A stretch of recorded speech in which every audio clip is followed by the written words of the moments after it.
For all of you that don't know me, my name is Chris Ramatar. And for those of you that do know me, here's my story in a nutshell. I was born in Guyana, South America, and life was tough for me and my family. We were very poor and we couldn't afford a lot of basic stuff, such as I had one pair of shoes for school. I walked barefoot until I was a teenager. Sometimes we didn't even have electricity. We had to use a kerosene lamp to study at night. We had to ration water. We drank rainwater. We used it to cook as well. And sometimes we had to go fetch water from quite a ways in containers and fill up our big container at home. Did not have a fridge or a TV. We were renters and we did not own our own home. Four of us lived in a 4 to 500 square feet apartment in the basement of someone's home. And we did not have any in-house toilet. We did not have a TV. We had an outhouse for a toilet, and toilet paper was a scarcity. Both of my parents came from very poor families. My dad and mom died when he was 4 years old, and he lived with relatives and his cousins and uncles. He didn't go to school. He was taught to read by one of his boss who mentored him. He started working at a very young age, from what his story goes, at 12 years old. He drank and he smoked as well. He loved to drive. He loved to be hands-on with a lot of stuff, and he drove for a living. That was his livelihood. He was a taxi driver. He was a truck driver. Hence, I love to travel. I love to drive. Maybe that's where I get some of that from.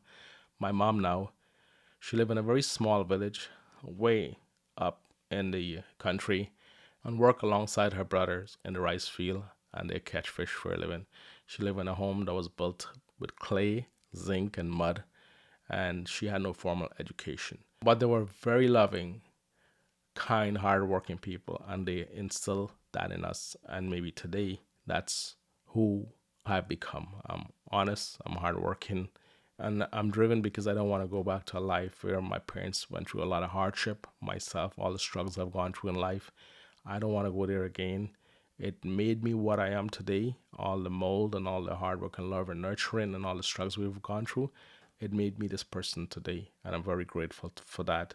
Without the struggles and what I went through and their lives, I would not be where I am today and would not be so driven. In 1983, my dad came to Canada, and we didn't see him for like 4 years. When I was 17 years old, my family and I moved to Toronto, Canada. It was a huge adjustment for us, and I had to work part-time in a factory. While I was going to high school, I did all sorts of odds and end jobs, including cleaning offices and toilets. At 17 years old, I was put in grade 9. Yep, that was kind of a shocker.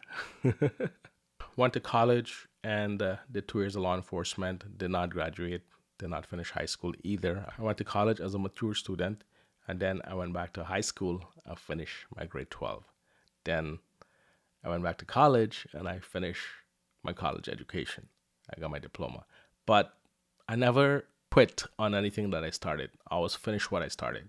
And perseverance, I may be slower than usual, but everything I've done in my life has seemed to be the reverse of many of you guys out there, or many people. Some of you may be in a similar boat as I am, or have similar experiences.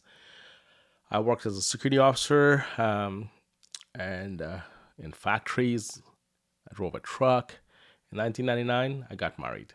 Started working at FedEx, and I did it up until 2003. And then in 2001, my oldest daughter was born. I did 2 jobs working at FedEx during the day, delivering the Globe and Mail newspaper in Oshawa, Ontario, for 6 days a week. I slept 3 to 4 hours a night during those 2 years. In 2003, my current wife at that point in time, we started a trucking business, but it didn't work out, and we had to shut it down.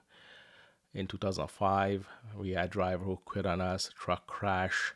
So within a couple of months, we owe over $126,000 in collections and struggled to make ends meet. Between 2003 to 2005, this happened.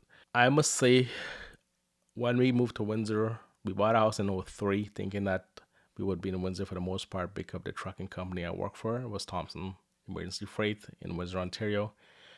And it was quite the opposite. So in 2005, my daughter was scheduled to go to school, SK, so we decided, you know what, enough of the long haul. I need to find a local job in Windsor, Ontario. So I used to travel between 2005 in the summertime. I used to travel back and forth every weekends. I would Work during the week in Toronto, and weekends I come home, and then Monday morning, early 3 o'clock in the morning, I drive to Toronto. I work there, and Friday around 3 p.m., I come back home to Lakeshore. So I would just want to say a big thank you to the Sood family, Ashok Sood, Champion Products, for hiring me as a truck driver in 2005 September. Without them, we probably wouldn't be where I am today. They opened doors for myself, my brothers, our family. My second daughter was born in November 2005. In October 2007, my dad passed away from lung cancer. And 14 months later on Christmas Eve, just 12 minutes to midnight, my mom passed away from a bladder infection that one thing led to another. It was a difficult time for me and my family. 4 months later, I lost my job as a driver. And a month later, my ex left me and said, I'm not happy. She moved out while I took care of our two daughters in our matrimonial home. I'm like, oh my God, what the heck is happening? Why me? Many nights as I watched my two daughters go to sleep, I would cry. And I cry because I was upset. I was sad. It was during those period of time I said to myself, if I fail my two daughters. These two girls depend on me. The next 5 months, I chose to focus on myself for the first time. I had time on my hand. I learned how to cook. I learned my daughter how to ride a bicycle. I must say my ex did pay all the bills for the mortgages, all bills related to the house. And I must say a big thank you goes out to her. I applied to many jobs, but I was very selective as to where I would work.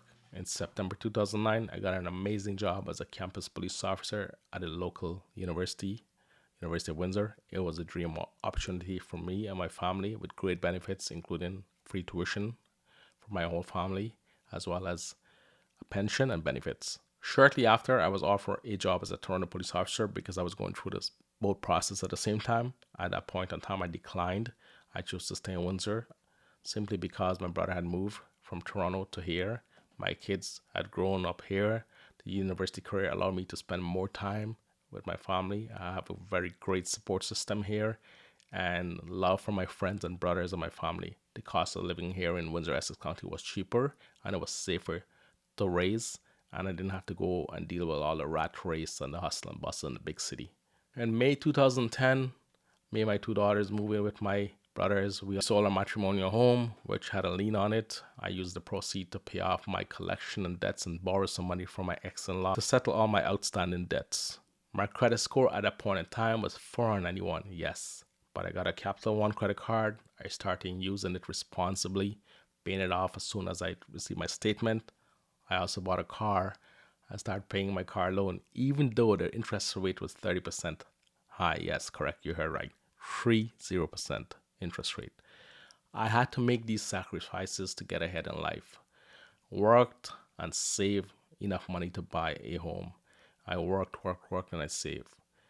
I transferred all my savings and all my Lira, my RSP to BMO. And in April of 2011, I went to BMO and I spoke with Jeff Gordon. And Jeff, at first, he said, no, man, we can't help you. And then he called me back shortly and I kept bugging him. He's like, you know what, let me see what I could do for you. And then I remember him calling me and he said, hey, man, guess what? You could go house shopping. You got pre-approved for $216,000. And then he sent me an email. I was ecstatic. I'm like, oh my God. Hey, I'm going to go buy a home now. Wow. In May, I bought a townhome in East Windsor for $197,000. It was a 3-bedroom, 3-bathroom home, and exactly what I wanted. Perfect starter home to start a new chapter with me and my two daughters. We closed on August 29. And I remember sitting on the floor and we eating pizza and we had cardboard boxes sitting on it and the house was empty. I'm like, okay, now what? And but I had most of my stuff from my previous home, which we had kept by my brother in storage. And then voila, life began as a new homeowner. After that, it was tough. I didn't realize all the expenses that came along with owning a home. I was living in a red overdraft. My brothers and other family members, including my ex family, helped us buy groceries, school supplies for my daughters. My ex helped out at the odd times and paid us a small amount of child support. every penny matters at that point in time. My two daughters and I lived there until I met now my wife, Melly. We got married in 2016 and we sold our town home and we moved to Lakeshore, close to my brother, into a single detached home. Our little princess came along, Zara, and it was a blessing. Um, and Life has never been the same since with her in our life. Excitement, something to look forward to. Fast forward to how I became a realtor.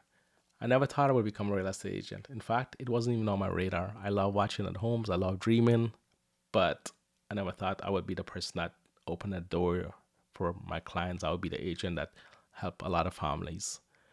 So I went to the gym one day and was talking to Corey, and we're talking. He's like, "Hey man, I'm gonna get my real estate license." I'm like, "Hey, that's a great idea." I said, "You know what? Maybe I'll do it too." So I said, "I'm gonna go home and sign up." He's like, "Yeah, me too." So I went home and I signed up. That was, I believe, 2016.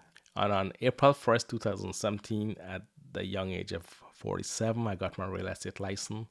Remember, I wasn't born in Canada. I moved to Windsor in 2005. I knew one here. I had an accent. I'm a brown guy. I'm an introvert, trying to please everyone every time.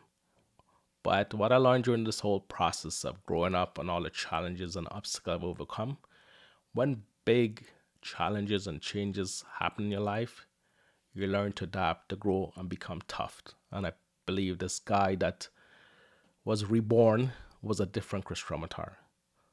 Since then, I've helped over 100 families buy or sell their home or condo. At first, I just wanted to try and see how it went in real estate, hoping to make a little bit of extra money comfortably to make our life easier to get out of the red. But the first 2 years were tough. I didn't know how much I had to learn about the industry, but I learned as I went along. I received no formal training. It was every man for themselves. I remember writing my first offer and having no one to double check it around 10 p.m. in the night where multiples offer.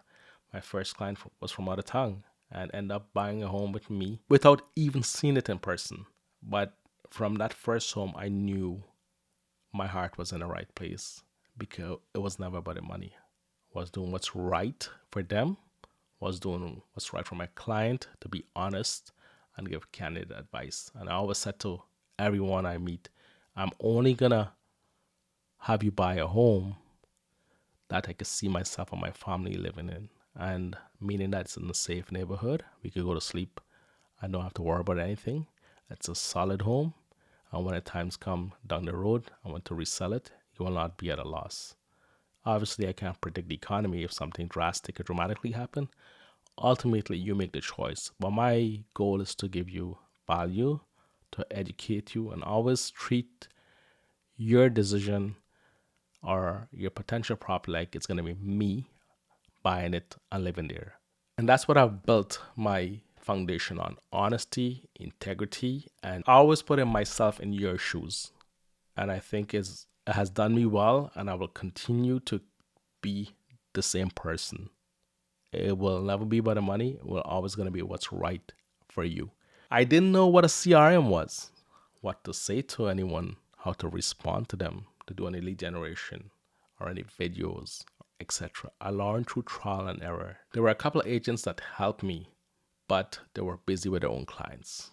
Despite the challenges, I became obsessed with learning and improving. But what has really worked for me in real estate is my weekly email marketing with local and relevant content, my market update video that I post across all social media platforms, and my constant desire to learn and improve. My biggest platform that I learn a lot from is YouTube University. YouTube videos, listen to a lot of podcasts, consume content from real estate experts like Ricky Carute, known for his weekly market update email, the Whistle Group, Dan Beer, Veronica Figueroa, Facebook groups such as Lab Coat Agents, and now I'm following John Chaplak, and I inhale his free courses and paid content that I afford. I follow the Broke Agent, Tom Ferry, Jason Pantana, their ecosystem, including some agents I have now partnered with a real broker. I rarely watch TV and focus most of my energy on learning and implementing what I learn. Over the years, my hard work has paid off. In my first year, I helped 8 families. In my second year, I helped 5 families. And in my third year, I helped 19 families. My fourth year, I helped 30 something families. And in my fifth year, I helped 23 families, including our own personal flipped. If I could do this, you can too. You gotta have a desire to succeed. You have to be committed. You have to be driven. You have to be consistent. And you have to be willing to put in the time and learn. I could show you everything I've done and I'm doing. Ultimately, you have to implement it. But if you're patient and you do exactly what I tell you, you could make 6 figure easily. I've always dreamed of being a police officer and work at FedEx for many years. In real estate, I found my calling and my passion is to help people. I use my weekly email market updates with local and relevant content and posting the same video on all social media platforms. I also do a local business spotlight when I can, and I use professional services to showcase my clients' home because I don't cut corners. You're selling your biggest asset. You want to make sure the agent represents you well and they have some skin in the game and invest their money and time even before your home hit the market. And that's where I know I'm different from any agents. I will invest my time and money in your asset. And at the end of the day, if you're not happy with my services, you tell me that, and I will gladly release you from any contractual obligations or any commitment from me. As an agent, I believe the relationship is just the beginning whenever they buy or sell a home with you, any of my clients, because you want to have that bond with them. You want to be their resources. You want to become their friends. And on birthdays, on anniversary, on whenever there's a holiday, I try to reach out when I can and give something of value and let them know, hey, thank you. We appreciate you. This has helped me really well. This has done very well for me. And I would highly recommend that you as an agent do that. I'm very grateful for the opportunity that Canada has given me. And through all my struggles and journey and trial and tribulations, the person that you see here today was not always the same person. Over time, we have evolved, yes, have changed, and I've changed for the better. I'm happily remarried. We have an amazing family. We have an amazing support system with my brothers, my ex-in-law, my family, my wife family, my ex. So life is good. And I know sometimes things happen in your life or people's lives. And at that point in time, it seemed like it's the worst. But when you look back years later, it was probably the best thing that ever happened to me. Some things I could change. 2 things I wish I could change for sure is having my mom and dad here with us.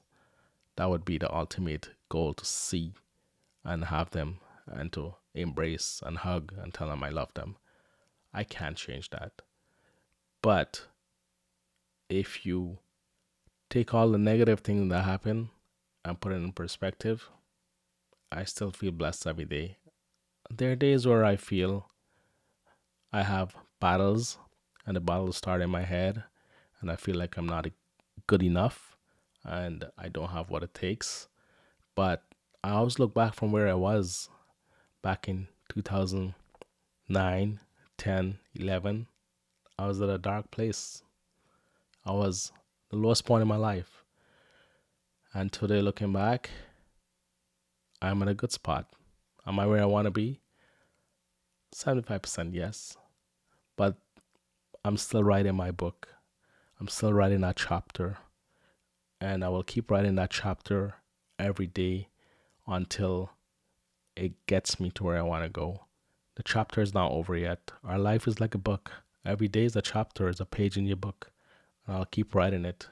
Some days you don't want to write, and some days you feel happy. So I hope you get some value from my story. You get to know me as a person better. And I just want to say, if you have watched this, thank you for watching. If you have any question, feel free to reach out to me at any point in time.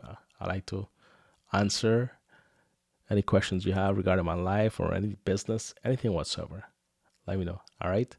As usual, thank you so much. Have an awesome day. Have an awesome week. Have an awesome year. Take care.